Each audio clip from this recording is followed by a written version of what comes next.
If you want to sound like an advanced learner, then you have to watch today's video, because today I'm going to share 5 important idioms which will help you to communicate like an advanced learner.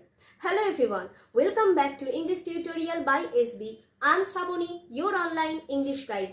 আজকে আমি এমন 5টা important idioms তোমাদের সাথে share করব যেগুলো যখন তোমরা তোমাদের কমিউনিকেশনে ইউজ করবে you will just sound like an advanced learner.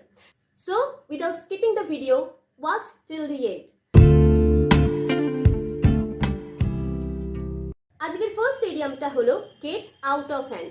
Get out of hand মানে when something is not under the control. যখন কোনো সিচুয়েশন আমাদের কন্ট্রোলের বাইরে চলে যায় তখন আমরা এই ইডিয়মটা ব্যবহার করে থাকি। সেন্টেন্সে এইভাবে অ্যাপ্লাই করতে পারো, the situation is getting out of my hand. সিচুয়েশনটা আমার কন্ট্রোলের বাইরে বেরিয়ে যাচ্ছে। পরের ইডিয়মটা হলো on the ball. On the ball কখন আমরা ইউজ করি? when someone is very alert, very responsive and reacts very quickly to anything.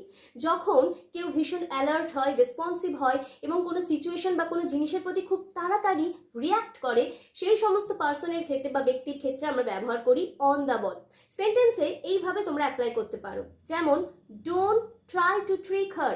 তাকে বোকা বানাতে যেও না, she is always on the ball. সে সবসময়ই অ্যালার্ট থাকে।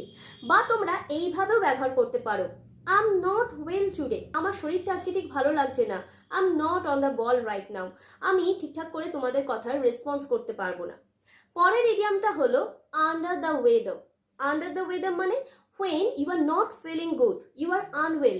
যখন তুমি ঠিক ফিল করো না, অসুস্থ বোধ করো, তখন you can use this idiom to let other know that you are unwell. So সেন্টেন্সে এইভাবে ইউজ করতে পারো, ডোন্ট ডিস্টার্ব হার. তাকে বিরক্ত করো না, she is under the weather.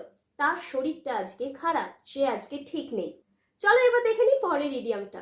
পরের ইডিয়মটা হলো আ পেনিং ফর ইয়োর থটস. কখন ব্যবহার করি? when you want to know what someone is thinking about. যখন তুমি জানতে চাও যে অপরজন কি ভাবছে, what is going on their mind, তখন তুমি এই ইডিয়মটা ব্যবহার করতে পারো। সেন্টেন্সে আমরা কিভাবে অ্যাপ্লাই করি চলো দেখে নাও। You are silent for a while. তুমি অনেকক্ষণই চুপ করে আছো। A penny for your thoughts. কি চলছে তোমার মনে, কি ভাবছো তুমি?